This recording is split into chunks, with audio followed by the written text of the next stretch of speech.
So much is said about Maharashtra losing out to Gujarat. I think Tesla is the big catch at this moment in terms of whether Tesla goes to Maharashtra, Mumbai, Tamil Nadu or Gujarat. And the fact that the opposition, particularly in the elections you saw, made so much heavy weather of the charge that Maharashtra is losing out because it's just seen as being safer to invest in Gujarat. Well, if you see historically, Maharashtra has been the #1 investment destination in India for any FDI or other investments from the country, domestic investments. Over the last 6-7 decades, other states have also caught up and they've made the atmosphere competitive.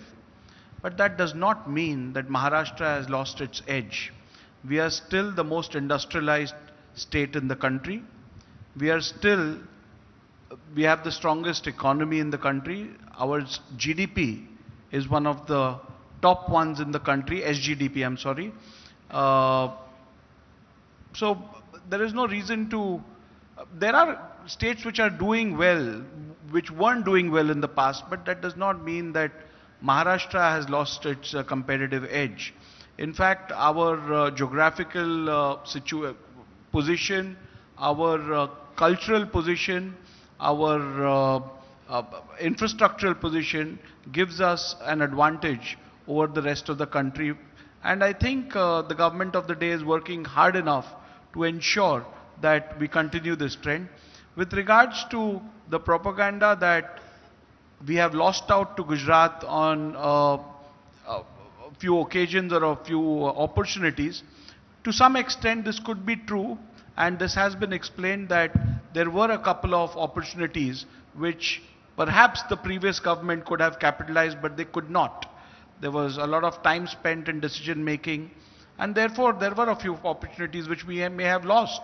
But let me assure you that the position that Maharashtra occupies today, there's a lot to come, and there are better days in store for Maharashtra. पिछली government भी तो आप ही की थी. You're saying the last government lost out on opportunities. That also ironically was a government which you were a part. The last government which wasn't in continuation.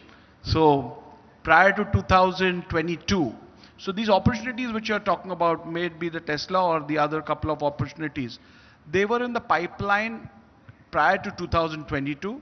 And by the time there was a change of guard, we had already lost those opportunities. So we're currently in Mumbai, and I know this government has very grand plans for the MMR region.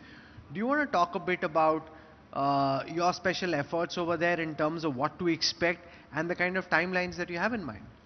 So we have a very ambitious port coming up at the Vadhavan Port, which is in Palghar district. Honorable Prime Minister has already spoken, and the entire country is looking forward to the development of this port. It's going to be one of the largest ports in the country. With that, we have our new international airport coming up in Mumbai, which is again going to be one of the largest airports in the country. So these are major projects which are going to boost the economy of Maharashtra.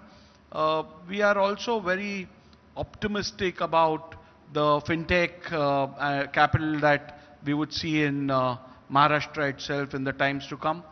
The center has recognized the capabilities and the spirit of Maharashtra, and we are receiving good response, which will definitely work as a catalyst to our development plans.